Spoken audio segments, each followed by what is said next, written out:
জাআকুম মিনাল্লাহি নূরুন ওয়া কিতাবুম মুবিন। আমি আল্লাহর পক্ষ থেকে তোমাদের জন্য এসেছে আলো।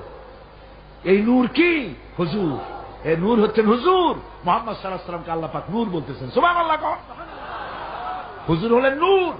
কাদ জাআকুম মিনাল্লাহি নূরুন, আমি আল্লাহর পক্ষ থেকে তোমাদের জন্য নূর এসেছে। আর দিয়েছি একখানা কিতাব। কি দিলাম? কিতাব দিয়েছি। নূর দিলাম, এমন নূর, এমন নূর দিয়েছি। কোরআনে কারীমের মধ্যে আল্লাহ রাব্বুল আলামিন হুজুর কি সিরাজাম মুনীরা বললেন। প্রদীপ্ত উজ্জ্বল একটা প্রদীপের সঙ্গে তুলনা করলেন। সূর্যের সাথে নয়, চাঁদের সাথে নয়, তারার সাথে নয়, হুজুরকে তুলনা করলেন একটা প্রদীপের সাথে, চেরাগের সাথে। তার মানে হলো সূর্যের আলো যত বেশি হোক, সূর্য কিয়ামত পর্যন্ত যদি চেষ্টা চালায়, নতুন আর একটা ছোট্ট সূর্যের জন্ম দিতে পারবে না।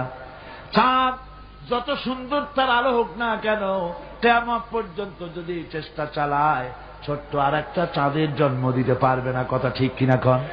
কিন্তু আপনি চিন্তা করেন, এই চট্টগ্রামের প্যারেড ময়দানের কাছে কারো বাড়িতে একটা মোমবাতিতে আলো জ্বলতেছে, সারা চিটাগং আর কোথাও আলো নাই। চট্টগ্রামের মানুষগুলি তারা জানলো প্যারেড ময়দানের কোন একটা বাড়িতে একটু আলো আছে। সবাই যার যার চেরাগ নিয়ে ছুটলো আপনার বাড়ি থেকে আলো নেবে। আপনি কি ভয়ের চোটে আলো নিয়ে পলায় যাবেন নাকি? তারা সবাই মিলে যদি আপনার চেরাগ থেকে আলো নেয়, আলো কি কমে যাবে নাকি? আগুন কি কমে যাবে নাকি? সারা বাংলাদেশের মানুষ নদীতে যদি ওই একটা চেরাগ থেকে আলো নেয়, তাতে কি আলো কমবে নাকি? সারা পৃথিবীর মানুষ যদি নেয়, তাও কি কমবে নাকি?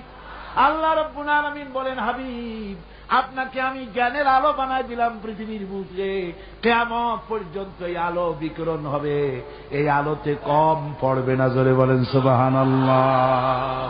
জ্ঞানের আলো। কিসের আলো? ওহীর জ্ঞান। সেই জ্ঞান কোন জ্ঞান? ওহীর জ্ঞান। আল্লাহ পাক নবীকে নূর বানালেন, নূর বানিয়ে পাঠিয়ে দিলেন তাকে। এই দুনিয়ার বুকে নবীদেরকে জ্ঞান দিয়েছেন আল্লাহ সুবহানাহু ওয়া তাআলা। জ্ঞান দিলেন কে?